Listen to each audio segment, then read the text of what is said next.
Welcome to the Energy Exchange, a podcast for deep feelers and quiet leaders. Here, we explore what happens when we start working with our natural energy in both our business and personal lives. I'm Colleen Wallach.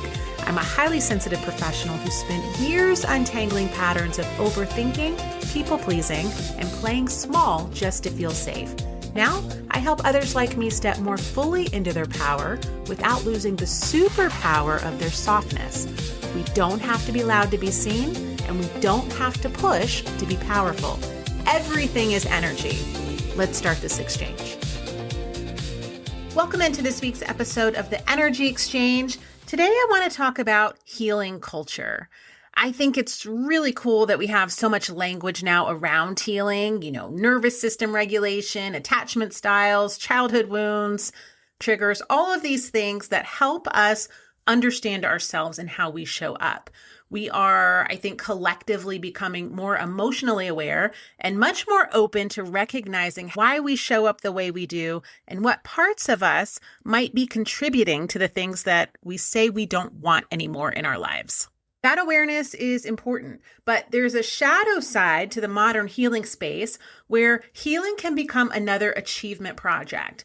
And if you are a perfectionist, if you struggle with imposter syndrome, or if you already carry this feeling that you're not doing enough, your healing journey can start to amplify all of that. And trust me, I am all for healing. I have receipts for all of it. Retreats, online courses, throw in a few past life regressions, life path astrology stuff, you name it, I've done it or I've thought about doing it.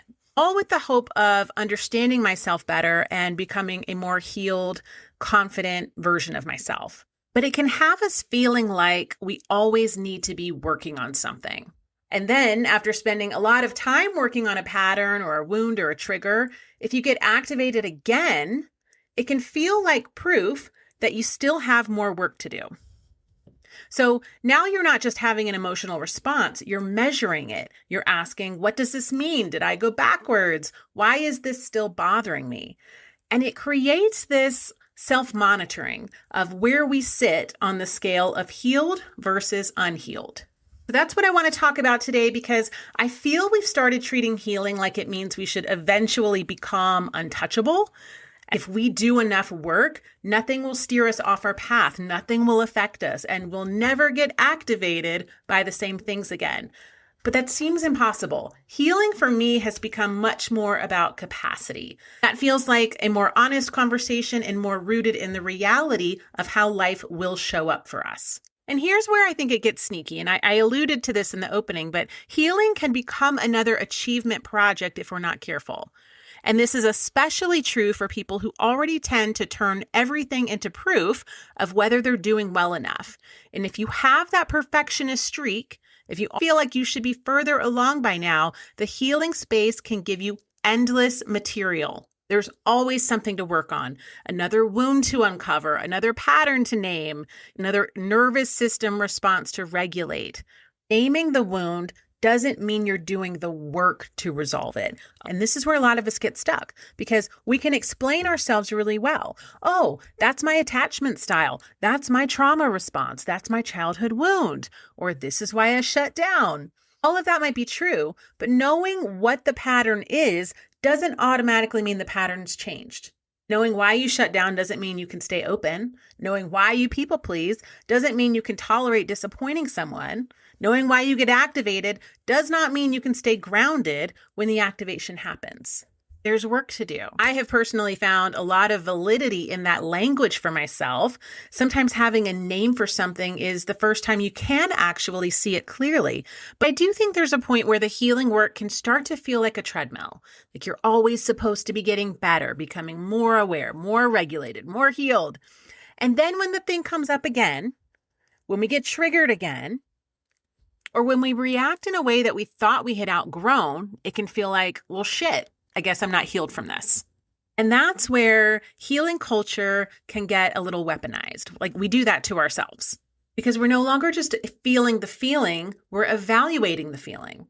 We're not just triggered, we're judging ourselves for being triggered. We're now making that emotional response mean something about our progress or our maturity. And it's tricky because it sounds like self-awareness, but it is a little bit of that perfectionism. It's still that same internal pressure, just dressed up in softer language. Instead of, what's wrong with me, it becomes, what wound is this and why haven't I resolved it yet? And we have to be honest about that because there is a difference between self-awareness and constant self-monitoring. At some point, that doesn't create freedom. It creates more surveillance, and that's not the point of healing.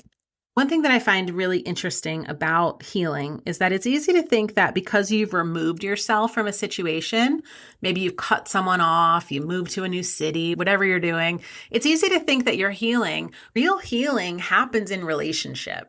It happens in the situations that are triggering you. So if you just leave them to the side, it's going to come back around probably in another form.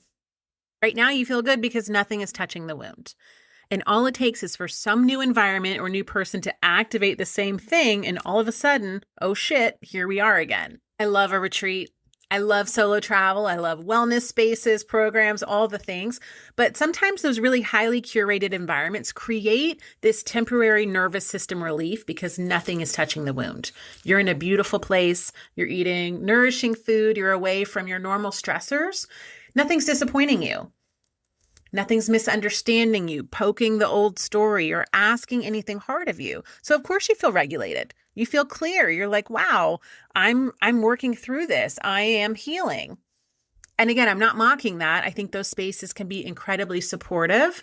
They give us room to breathe, help us hear ourselves. But removing the trigger is not the same thing as resolving the trigger. Isolation can be part of the process. Space can be part of the process. Rest is part of the process. But at some point, the thing gets tested in real life, in relationship, in conversation, in conflict for sure, and in disappointment. That's where we get to see what has actually changed. Can I say what I mean sooner? Can I stay present instead of disappearing? For me, this is the biggest one. Can I feel activated and still choose not to punish someone, fix something, over-explain, or completely shut down? For a very long time, that was my mode, just completely shut down. Of all of the things I've ever done with the intention of healing, I don't think anything has helped me more than sticking around uncomfortable situations. I can name 3 or 4, I won't name them, but I can think in my head of 3 or 4 people over the course of my life that are not in my life anymore. I have no reason for them to be in my life anymore, but they have been the most influential people for me when it comes to my healing, when it has come to me really having to do the work and dive deep and see my role in situations, because relationships are basically energy dynamics, right? There are 2 or more energies creating that dynamic.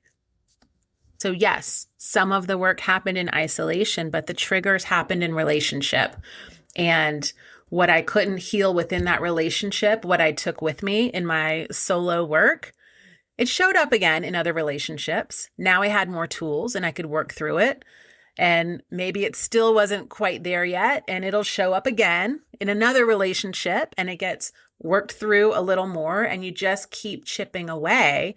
So take the course.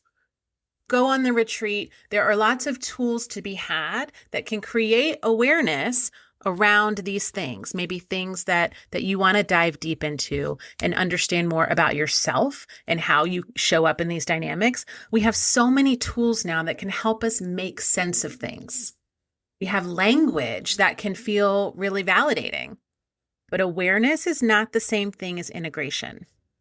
And then there's the bigger question, what are we even calling healed? What does that even mean? Does healing mean we're untouchable? That nothing can steer us off our path? That nothing can affect us? Does it mean that we'll never feel anxious, reactive, insecure, or disappointed again? That's not realistic. We're still in relationships. We're still moving through the world with histories and nervous systems and old stories and real current needs. I have found it helpful for me to think about healing as being more about capacity. When I find myself in that same spot again, how quickly do I recover from it? Can I stay in my body while I'm activated around that topic? Can I communicate more clearly much faster? Can I move through this altogether more quickly? And one of the biggest questions for me is, can I hold a reality check while being in the emotions of the thing? We don't have to be stoic. We don't have to turn the emotion off. It's not about bypassing the feeling or becoming so evolved, and I'm using air quotes here, so evolved that you don't care. It's about being inside the emotion and still feeling grounded and rooted in your body at the same time. Some examples of what that could look like. Maybe it's saying, hey, this is bringing up something old for me, but I don't actually know the full story yet. Or I'm activated right now, so maybe this is not the moment to make a huge decision. I don't need to send that 8-paragraph text or burn my entire life down right now. Let me pause. That's a much better indicator of healing than whether or not the feeling showed up in the first place. For me personally, I can think of situations that come up again and again, sometimes with the same people or in the same environments, where 5-10 years ago, I would have absolutely lost my shit. I would have been completely taken over by it, reacted very quickly, very emotionally, and probably from the most wounded part of myself. And now the same thing can happen. That same wound can still get touched, but my relationship to it is very different. I tend to resolve it a lot faster. I can communicate more clearly. I can hold both the reality check and the emotion. That wound might still exist, but my relationship to it is much cleaner now. Where I might have ruminated over it for weeks before, maybe it's a couple days. Maybe where it was a couple days before, it's an hour. I have more tools, more capacity. I can process it and move forward much more quickly. And for me, that's a huge win. And guys, that has to count, right? Because if we can't dismiss our own progress because we're still affected. We think, well, if I were healed, this wouldn't bother me. Maybe there is some ultimate level of healing that allows for that, and it could come over time. But the fact that it's coming up for you again does not mean that you're not healing. Ask yourself, does this still run my entire life? Does it make me abandon myself? Does it make me act from panic? Does it take weeks to recover from this? Being able to feel it, name it, process it, reality check it, and come back to yourself sooner, that's not nothing. That is the work. But I don't know that there's ever a point where we say, I'm healed, I'm good to go. But a great question to ask is, what is my capacity now? How quickly do I recover? Can I hold a reality check while being in the emotion of it?